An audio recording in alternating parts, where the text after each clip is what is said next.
And we're back. We are. Well, I sigh for a reason, and it was actually... You sigh frequently, so what's the reason this time? It's something I actually didn't put on the list here for us to talk about, but I'm curious. As we're recording this is right after the time change, right? The gaining an hour or whatever. Uh-huh. And no matter if you gain or lose, it still fucks up your system. Everyone dies. Well, everyone gets fucked up, that's for sure. Yeah. But I've seen a lot of people posting, and I know that it's apparently a correlation. With the time change comes, it cues basically seasonal affective disorder for those people who have it, which I'm fairly certain I do. But, season? People get moody during the winter season, right? Right. Moody, depressed, what have you. And most of it's due to less daylight. Right.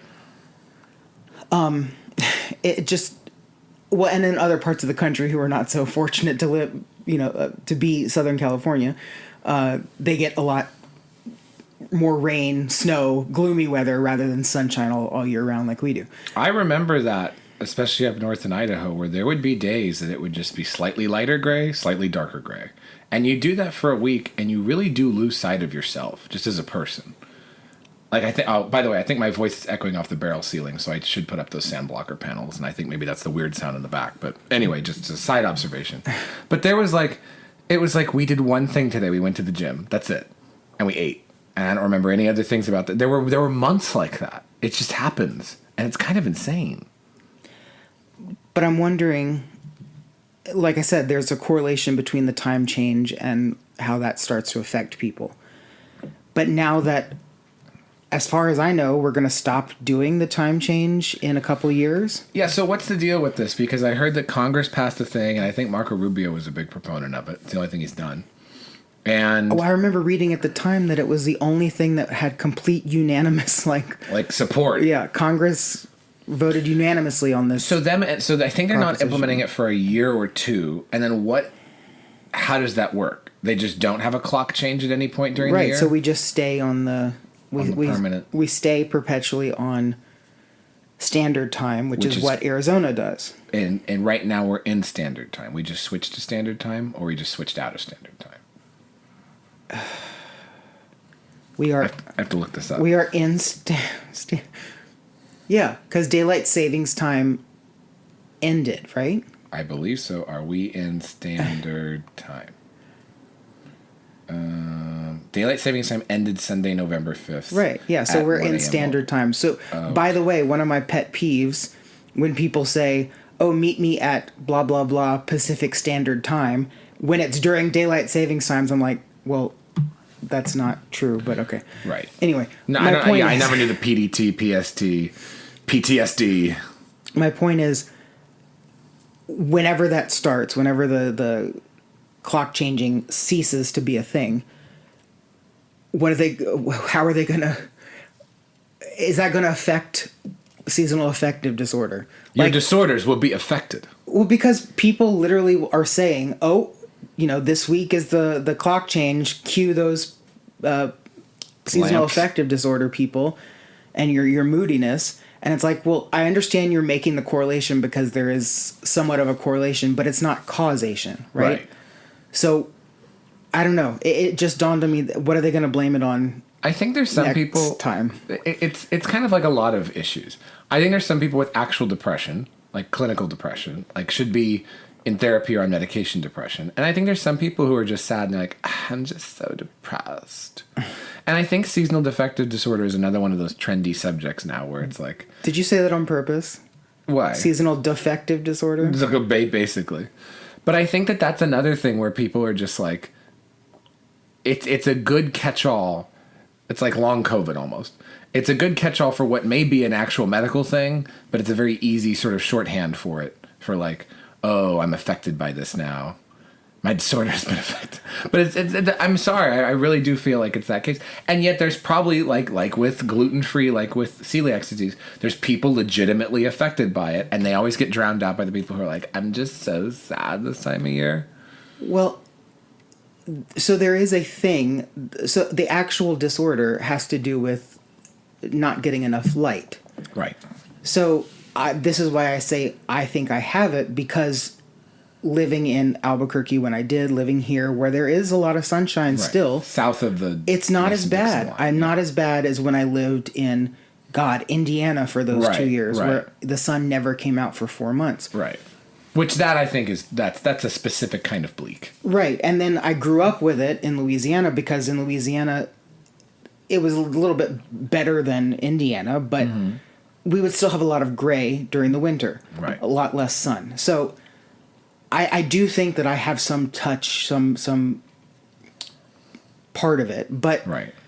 other people blame seasonal affective disorder just because it's like, oh, it's Christmas time and I naturally just get depressed at Christmas time. Well, I mean, that's another thing too, because it is the most expensive time of the year. So other factors also come in. Well, and you have to spend time with your family, and a lot of people just don't like their families. That's true. And I think that there's also the effect, I think, if people, it's weird. You almost have to force yourself to wake up around when sunrise would be. And so those lamps do help to kind of forestall that, because otherwise, if you wake up at 7 a.m. and 7 a.m. looks like noon, naturally you're probably not going to want to wake up until noon, because your body's just it's just not having it right then. Like, it's just not happening. Right. And so that's another thing where people talk about, depression and sleep and everything that affects your sleep and everything, that people don't talk about how in a lot of situations, sleeping in consistently can be a sign of depression. Like, it's something where your body is just not getting on a cycle. And then that tampers your eating schedule, your exercise schedule, your just, social schedule, like that has an effect on everything. But I remember going to school, waking up for school in those prehistoric times when the sun was not up yet, dark. Waking up to go to high school and being complete pitch black, driving in the darkness to go to school. Right. It did have an effect. Like, there's something about waking up when there's sun out. Yeah. I don't know. It makes you more productive, all of that stuff. And there's nothing worse, especially for people who work in office jobs, where you're waking up in the dark and you're going home in the dark. Then it just feels like it's one endless day, and the only light that you have is artificial office light. I was about to say, especially people who are in a cubicle or in an office that doesn't have windows. Which is, I think that's like inhuman. Like, even in prison, they give you time in the yard. It's true. They know the effect. So, speaking of prison, I don't know. I just want to make a fun transition. I was about to say, where are you going with that? I don't know. Nowhere. Let's hit some of the political stuff first. Good. Let's knock it out. Kind of a weird political time of year, too.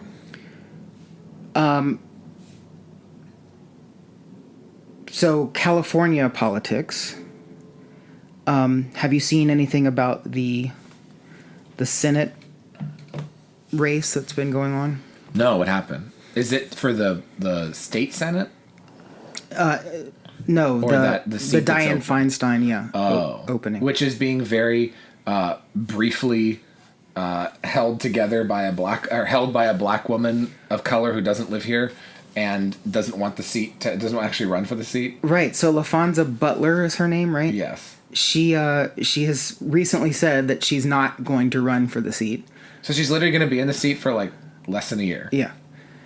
What's the point? But a lot of polls still have her in the running. That's stupid. And she's polling very similar to Schiff and Porter. Wow. You know who should be pissed about this, and I think deserves an apology, is Barbara Lee. Because she's an older black Democrat, female, who should have just been nominated and then could have just won this next election and then been done. But guess what? Congresswoman Barbara Lee, once considered top-tier candidate, has eroded down the polls throughout the year of 2023. So she's just nowhere now. And his last thing was with the most recent polls having Republicans such as Eric Early and Steve Garvey passing her. That's sad. So she's just, at this point, it's like, if you're only, this is the problem with minority appointments and things like this. If your only calling card is make me the first black female well, actually, no, Kamala's the first. Make me the second black female senator from the state, and you don't get it, what's the point? Like, someone else gets it. You have no calling card anymore. I'm sorry. Well, this is the big thing for me. There's a poll survey taken of Latino voters in the state. 40% of them, 40% of Latino voters are still undecided. Wow. Most of those people polled said that, yes, I'm going to vote, but when asked whom they're going to vote for, they said, I don't know. I don't know which person with a D next to their name I'm going to vote for. Right. So Schiff and Porter are leading, but like with very small margins. Why are the California State Republicans not just running some Hispanic? Anybody. Pick one. There's True. plenty. There's plenty of state party Hispanics and everything. Just do that. Pick somebody who you think's going to get votes. Move it along here. Of the Latino voters in California, Schiff has 12%. Porter has 10%. Butler, who's not even running, is getting 9%. And Barbara Lee is getting 7%. Barbara Lee's cleaning up with 1%. So, yeah. I think I could run for Senate and get more. You could run for Senate and get more percentage than Barbara Lee at this point. Well, and among those, again, Latino voters, Barbara Lee and Adam Schiff only have 34% of the respondents seeing them as favorable. Oh. So the Latino community has often been seen as like the black community, as like a bastion of The left. Democratic, voters. Yeah. Could the tide be changing? I don't know. That's why I think that the California Republican Party needs to stop falling asleep. And every single time there's a candidate or something like that, they either screw it up or you never hear about these people. You never hear about them. Adam Schiff was on that float at Pride. Katie Porter has an ad every 5 seconds on YouTube. I swear.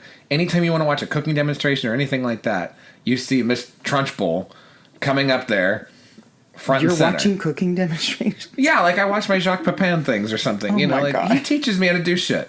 But you're not cooking. I know, but I'm still learning. I'm learning for when I do cook again. But it's fascinating to me that there's just like, you see those people. I didn't know who the Republican candidate was running for Senate in California. That's how bad the outreach is. If I don't even know, how the hell is the average person supposed to know? True.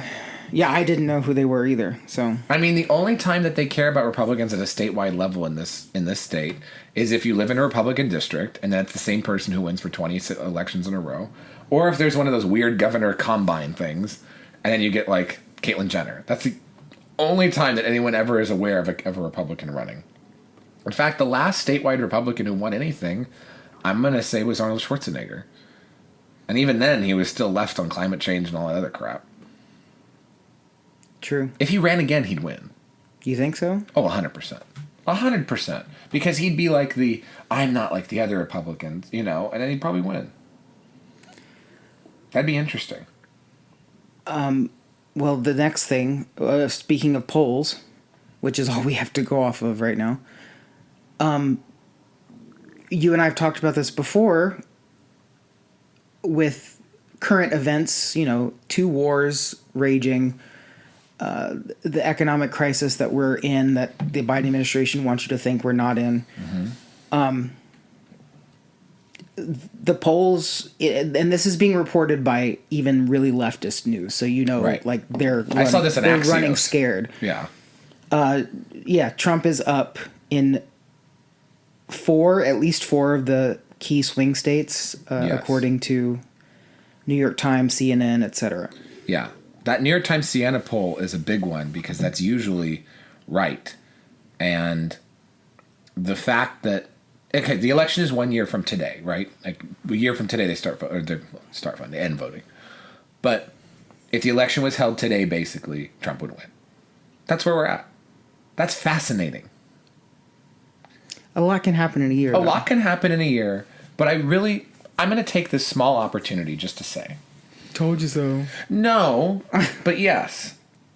Everybody from November of 2020, the day after the election, through the present day, who called me stupid and crazy and you are and a liar. You are. No, but who called me all these names the whole time and said I know nothing about politics and I'm wrong and it's going to be DeSantis, it's going to be this, all that crap. I said that Trump can't win this, Trump can't do this. I said all that he has to do is show up. Now, I prefer that he apologize for not building more wall. I would prefer that he, showed a little bit of reflection. I would prefer that he has a little bit more concrete plans for day one, because I think that's important. Other than that, if he just shows up with a face, he's going to win, because things are going to get really bad. And people are like, oh, that's not going to happen. I'm like, you don't understand. It's going to get really bad. Not only has it gotten worse than anybody expected, but the fact that even a New York Times poll is showing him in the lead, I think deserve a little bit of credit for that. Yeah, but like I said... Yes, a lot can change in a year, but everyone thought he'd be dead on arrival by now. That was the thing. We still... There's 18 trials, and there's all kinds of primary... Right, we still have a lot to get through, but I honestly think these two wars have been the biggest swing factors. Those have been big, because now we have this real divide on the left of Jews are okay and no more Jews. Which is fascinating. We'll get to that in a minute, too. Yeah, that's a fascinating... I didn't think that would happen in this generation. I thought it'd be another 10, 15 years before that started. That accelerated. Right, and I do have a story about that that I'll bring up. But I think the two wars have made a big difference. But I want to also highlight the fact that, the people at the Dispatch who are, self-proclaimed conservatives and quote-unquote Republicans, but are very old guard Republicans. Right. I was listening to some of them talk, and Jonah Goldberg was saying that you look at the base of the Republican Party, and something is so inherently wrong with this country that they are going to vote for someone who is outright authoritarian, aka Donald Trump, rather than voting for, Biden, who at least shows a modicum of running as a traditional candidate would, right? Or running as a traditional president would. But you know why these people are horseshit? Because these same people came up in 1984 and talked about Reagan being an authoritarian. In his second term. So like these people, I'm going to ask you, what is it about Trump that they're saying is so authoritarian? I'm not seeing anything in his platform, in my opinion, that is so blatantly authoritarian. So what do you like? No, I think that they're just using big scary words to scare people. I think that's always been the strategy of what they've used. I think that they think that Trump's approach to the federal government and the law, saying, okay, this is something that within my power I can change. I think that they're allergic to that, because their thinking is the power structures as exist now benefit us. Why would someone want to change something like that? Like there should be a military in charge that can reach out to the Speaker of the House and say, oh, by the way, if the president says anything, just so you and I know, I'm not listening to it. They think that there should be other, quote, safeguards in place, end quote, that should allow a bureaucracy to ignore a president if they so choose. Now that in itself, I think, is authoritarian. But they don't want to focus on that. They want to focus on the fact that they think that they're right, and they want to go from there. And okay, that may be the case, but they don't admit that. This idea that Trump is an authoritarian is just like, it's almost like one of those facts of like, well, you have to say he's a fascist. You have to say this. Well, they've adopted the left's talking points. For shits and giggles, let's say he is. Let's say he is, running as an authoritarian figure. Where was he 4 years for being an authoritarian figure? Couldn't build a fucking mile of wall. The fact that people are going, well, my life was so much better. My life and the world was so much better off 4 years ago when we had him in the White House, right, than it is now. They're going, I don't really give a shit if he's authoritarian. I'm going to vote for him anyway because my life was better. I listened to podcasts by liberals that were recorded back in 2018 and even into early 2019, before and after the midterms, and it's very interesting to hear them complain about the economy then, and then on current podcasts be like, why does nobody understand how good the economy is? And it's so fascinating to me, because back then they were saying, it's hard, now you have to get a second job just to pay the bills. And I'm like, wow, I miss the times when you just needed a second job just to pay the bills. Now you need a second job just to pay the gas. That's the difference between then and now. And no one wants to admit that when there was 99-cent gas and, well, I think a lot of people are willing to admit it, just nobody who is still supporting Biden or whatever. There's 99-cent gas, there were no foreign wars, and you were still able to, exist without news being something that permeated every aspect of your life, that things were better. There hasn't been a shift that drastic in American life in a long time. I mean, yeah, there was a pre-post 9/11 thing, but there was a very big return to normal after 9/11 that people forget. That was almost like this collective consciousness had to force this country to get back to buying things and existing as if like the 90s never ended. So there was still like 4 more years of the 90s after 9/11 until like 04, 05, 06.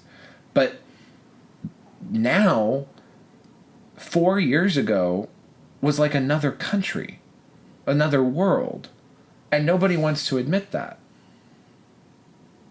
And that's what people vote on.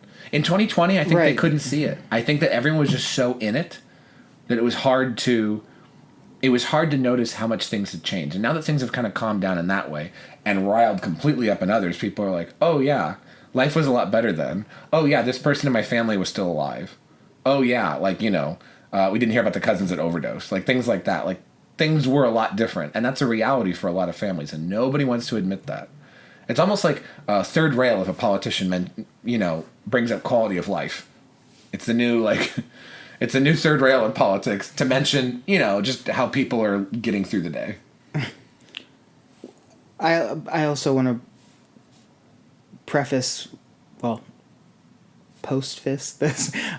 close this off with as I said, we have a whole year, right, to go. The court cases about Trump even being allowed on the ballot, all that stuff is coming up. Was that stuff basically out? No. The first state Supreme Court to hear a case about it is Minnesota, and it hasn't happened yet. And apparently, according to Sarah Isgur, who, for all intents and purposes, I'll take her expertise on legal matters, she thinks that Trump's going to lose in Minnesota, which means it's going to go to the Supreme Court, the U.S. Supreme Court, and they're going to have to decide something. They cannot. And what is... But it's going to cause a big kerfluffle, no matter what's decided. It will, because if he wins, then they're going to say the Supreme Court is the reason that he won. So it's like, it's better off if the state Supreme Court just strikes it down and we move this along, because this is so silly. Like, the idea that you're going to have a major party candidate not appear on the ballot in certain states, like, then you can't have an election. I'm sorry. That's not... That's literal election interference. I don't know. There's no legal precedent for something like this. This means that they're nervous about his other cases. They would not be trying this whatsoever if he was not polling well, and they would definitely not be trying this if any of his other cases looked like slam dunk shut case, like can't run for president now. They're nervous that those other cases, especially the Bragg one in New York, are just going to slip. And it's like, okay, now we have to legally get him off the ballot. And then what happens when that fails? I don't know. But speaking of Minnesota, as a representative from Minnesota, Dean Phillips. Oh, I was hoping it was Omar. No. My friend Ilhan. Dear friend. Dean Phillips. Who? Is running for president on the Democratic side. As what? As a primary candidate? Yeah. And so there's a few that have put their names in, like Marianne Williamson. Yeah. Hoping that they can... an independent. Right. Hoping that they can drum up some support and stuff like that. The only other Democratic candidate right now is... Who's that guy? Cenk something? Oh, Cenk Uyghur. Yeah. Okay, he's not seriously running. Well, but then Cornel West is running for Green Party. As an independent, yeah.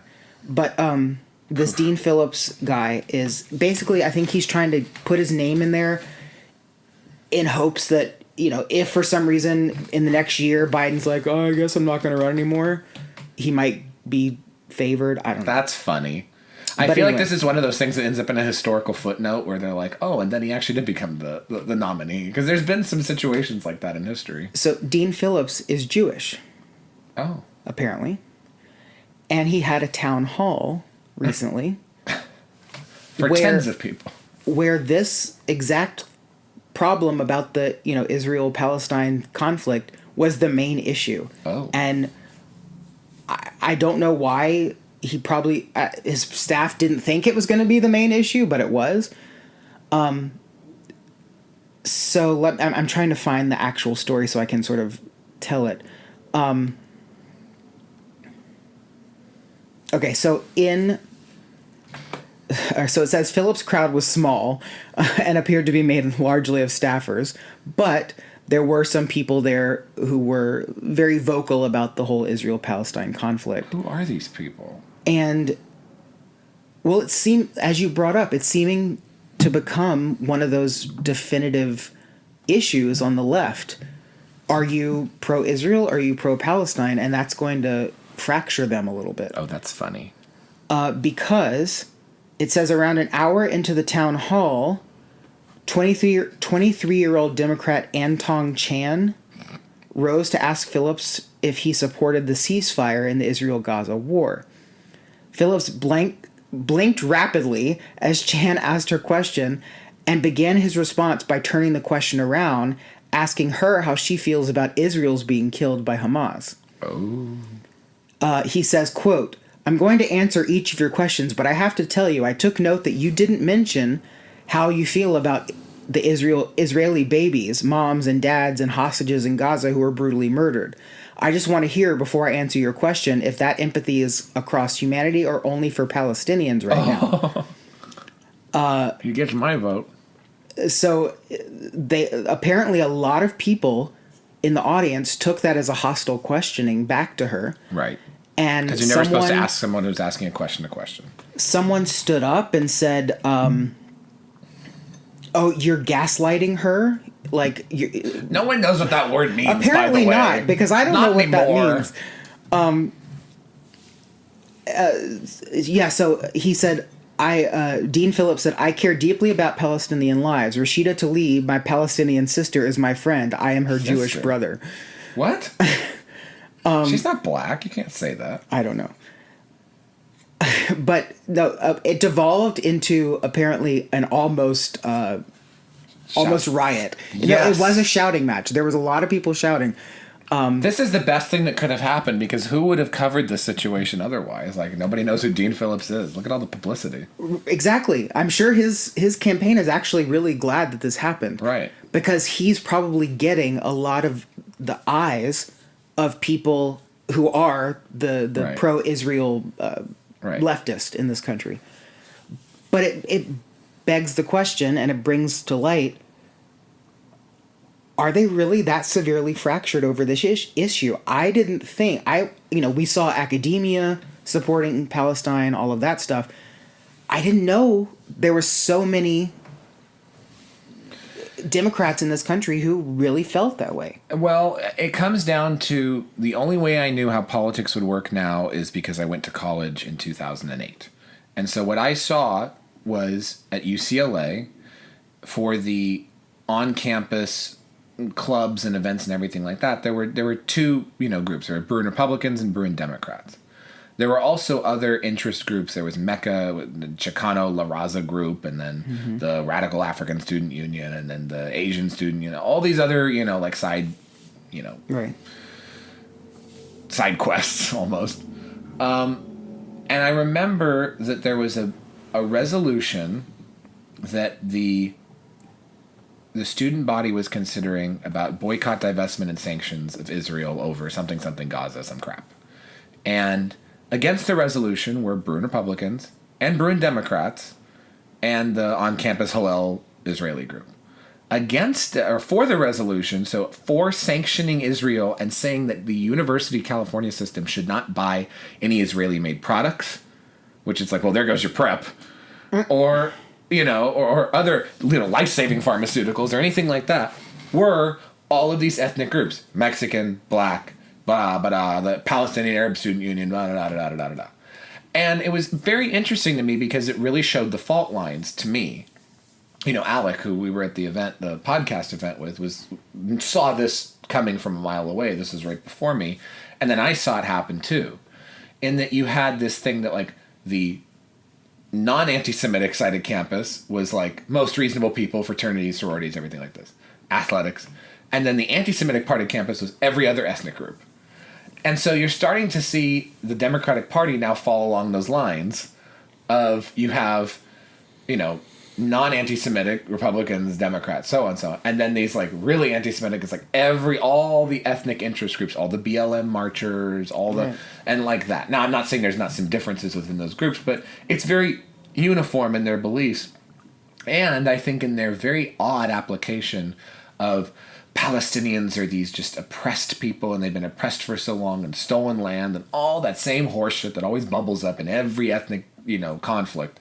They're now putting that template onto the Palestinians. And if it continues to go this way, I do wonder if you're going to have some Jewish voters who would not normally vote Republican, silently voting Republican, and also Arab voters who are upset at Biden not being more against Israel, quietly voting Republican. Like, you're going to have this weird new ideological divide, I think, that's going to show up. And all that the left will have left is just radical ethnic groups fighting for some kind of, like, supremacy and relevance. Can't wait for that. Maybe that will actually drive the formation of a third party. I don't know. That would be interesting. The right has tried it for how many years and it's never taken? Well, the thing about a third party, though, is that in this country, I don't think you'll ever have a third party that's just like unaffiliated, because there's no unaffiliated anymore. Everybody is very hyper-political. The last person who was able to do that was Ross Perot, and the smart move that he made was like, okay, it's me, and then those are all the government people over there. You can't say that now. You'll be laughed off of the stage. A third party now has to be very issues and interest-based, which is why with even Bobby Kennedy, I mean, yes, I think his only way to get any relevance is to do third party, because the Democratic primary system now de-incentivizes primary candidates, basically, who are not the president or an otherwise leader or incumbent. But there's nothing, I think, that even he could say. There's no ethnic grievance or something like that he's running on that can be strong enough to carry somebody into a primary. So I don't know. Generally, it brings to mind, for me, everyone talks about, you have a fractured right, you have a fractured right wing of this country and the fractured Republican Party, because there's the old school people and then there's the new wave populist people, right? And they're so very different, and they don't see eye to eye on a lot of things. But no one talks about the very fractured left, because you have a lot of moderate Democrats whom I really don't have many problems with. Right. And then you have the ultra progressive, people like AOC and anyone in the squad, really. Rashida. But all of those people who basically want to take down this entire country and dismantle everything that we've ever built and create something new. And in certain words, create a communist state, in my opinion. But I won't put on that tinfoil hat. Well, apparently, I read another Axios article talking about how some of these squad members are facing primaries, and they may not even be in Congress this next term. So Jamal Bowman, the idiot who pulled the fire alarm or whatever, he's up in one because he represents Westchester County, very Jewish part of New York, upstate New York, and a lot of big city New York Jews moved out to Westchester. It's kind of like their Orange County in a way. So you got that. And then Cori Bush in St. Louis, the lunatic that chains herself to the steps of the Capitol, and other people like that. They may not make it another term because they may have been part of a wave of like, oh, let's get more diverse candidates. And now it's like, okay, no, not like that. Like, these people are actually fucking stupid. So they may all be gone by the end of this term. That, I think, would be interesting. We can only hope. Well. So this ties in nicely, actually, with what happened last night and some stuff that I'd like to talk about personally. Oh. So I went out last night to a pretty cool new restaurant downtown with a friend of ours. And I thought you guys were in WeHo. We went both. Oh. But we started at a place called Le Grand in downtown. Oh. It's apparently a new restaurant. I didn't know it was new, but our friend told me it was new.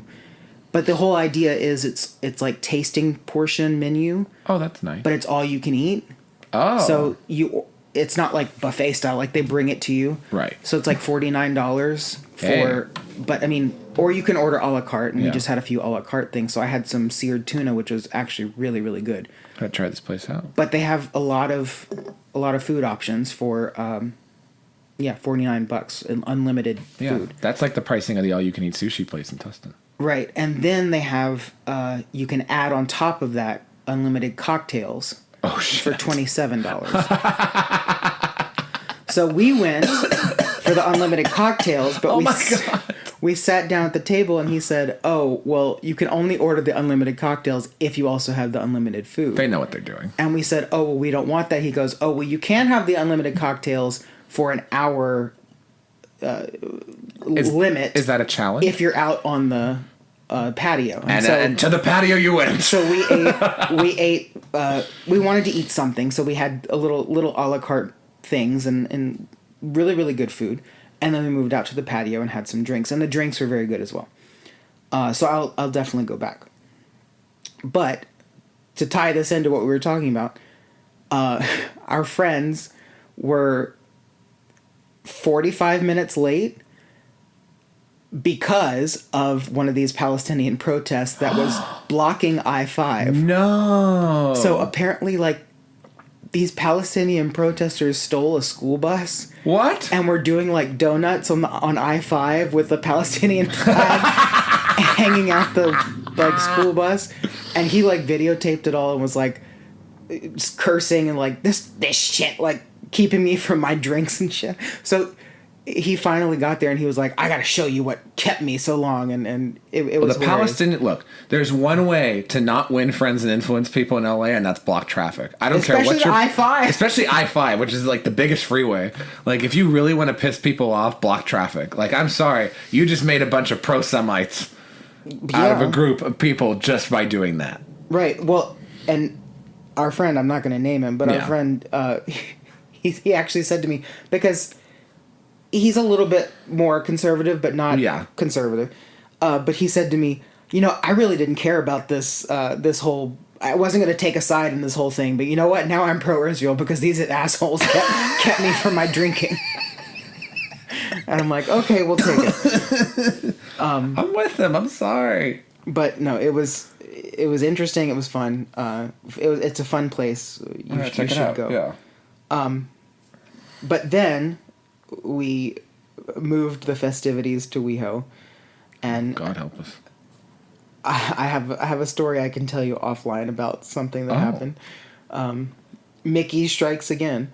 No. We went to Mickey's for a Mickey's very is the specific. grossest bar in West Hollywood. I was walking right past it, and some twink yelled out, $11 pitcher of margaritas. No. And immediately our friend grabbed me and said, "We're going in." And I'm like, No. "Oh, God." No, that's like Odysseus or something with the sirens. Like that may sound like their song, and then you come in and they're gruesome up close. Right. And he fell for it, and he dragged me with him, and then something happened to me afterward, and I'll tell you about that later. Oh, Lord. But this ties into something that I've noticed about me, and I want to get your take on this because I don't understand what's going on. All right.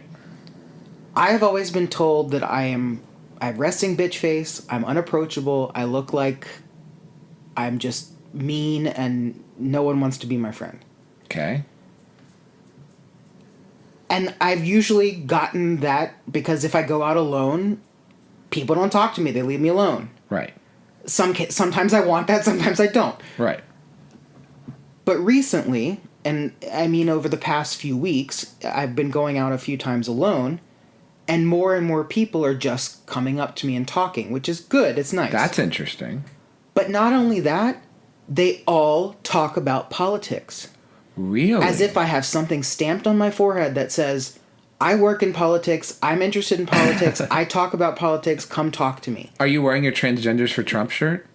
That number one, that's your shirt. I'm giving it to you to wear. But no, I'm usually not. I'm not wearing anything political, nothing. So I mentioned on the last podcast what happened That one encounter at Gym Bar. This past Monday, again at Gym Bar, was karaoke, and I went. I usually go.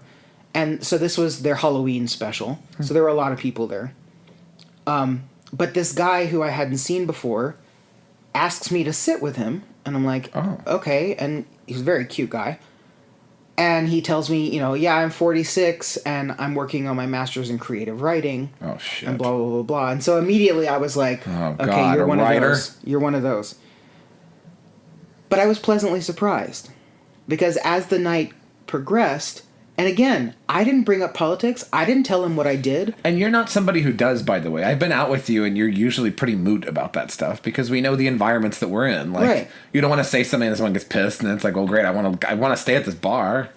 So I could tell that he kept like dropping things to see how kind of quote unquote woke I was. Mm-hmm. And I can't. It's been a week, so I can't remember exactly some of the stuff he said, but. He was clearly trying to bait me to see if he could get something out of me, and I wasn't having it. So, but we kept talking. He was nice. He was fun. But then, after about his fourth glass of red wine... Wait, he was drinking red wine at Gym Bar? Yes. That should have been... That's like a cry for help. I'm sorry. After his fourth glass of red wine, he says, so, you because I did tell him I was in academia. I told him I had my PhD and that I was a teacher, but nothing political.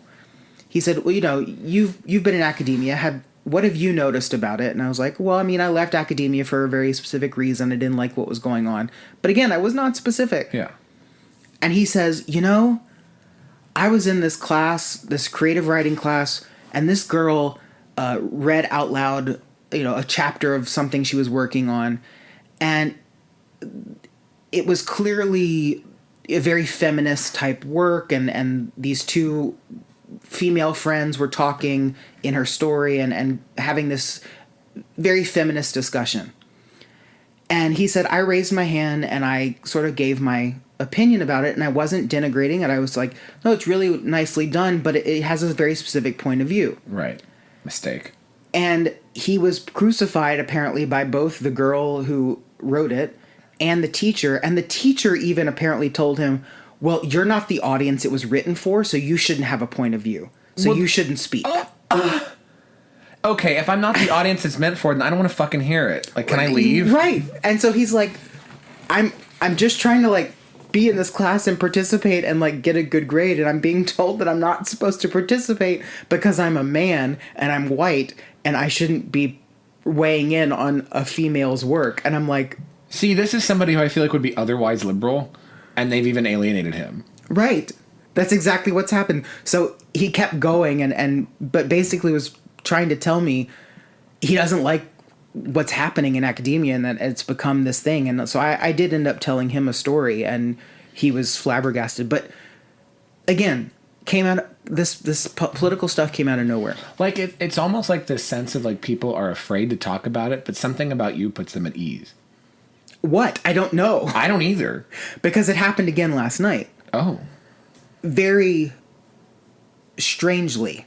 I'm kind of still put off by it. Oh. I walked into the Abbey. Oh. And some guy and this girl he was with started talking to me, and he goes, oh, what are you drinking? I'll buy you something. So he buys me a drink, and then again, we're not talking about anything specific, and all of a sudden he says, something tells me you're interested in politics. And I'm like... Do you, again, like, where's the tattoo? Where is it stamped on my forehead? Barry Goldwater on your wrist or something. Yeah, I do some political stuff. And he goes, you look like a Trump supporter. What does that mean? And I just was... I mean, at this point, I was a little tipsy, and I was like, well, yeah, I am. And he goes... all right, cool. And then they walked away. And I'm just like, thanks for the free drink. But like, is it the glasses? Like, what about me made you say both of those things completely unprompted? That's an interesting aura that you have, that you put out there. I'm curious as to whatever the hell is happening, but I would love for someone to tell me, like, do I literally have a sign posted somewhere on my face that I don't know about? I don't understand. I put a Trump 2024 sticker on the back of your neck and you didn't see it yet. Yeah. So I'm Well, going to now, keep track of this. Wear So the transgender for Trump shirt because now you have nothing to lose. I mean, why not? You might as well just broadcast what's already out there. just be on the lookout, listeners, or be on the listen out. I'm probably going to bring this up several other times if it keeps happening because I'm fascinated. Well, one of these people I think you're going to end up taking home. I feel like that's how this progresses. Okay, last thing I wanted to talk about, and it's kind of fun. So in the lovely city of San Jose, California, God. a 2,743 square foot home was listed by Keller Williams. Guess how much the price was? How much? So it's six bedrooms, 4 bathrooms in San Jose. So how much do you think that would be listed for? 6 bedrooms, 4 bathrooms in San Jose. How many square feet? 2,700. Okay, so that's like 1.2. Okay, so they listed it at 1.55, Okay. but it comes with a very interesting caveat. What? According to the listing on the Keller Williams website, it's in a great location. The only problem is, according to the listing, there is an inactive meth lab inside the house. What? Quote, great opportunity to own large home. Inactive meth lab and meth smoke contamination. Well, I mean, some people might consider that a plus. That's when you call it's just an open concept kitchen. The whole house.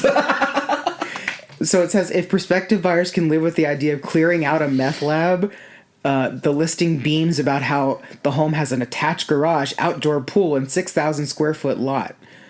Well, you're going to be raising it down to the studs on that lot because I don't think there's anything you can do. However, potential buyers are also warned that the house has not been cleared of contamination and will be transferred to the new buyer in its current state. Is there any free meth? Like, is that worth the 1.55?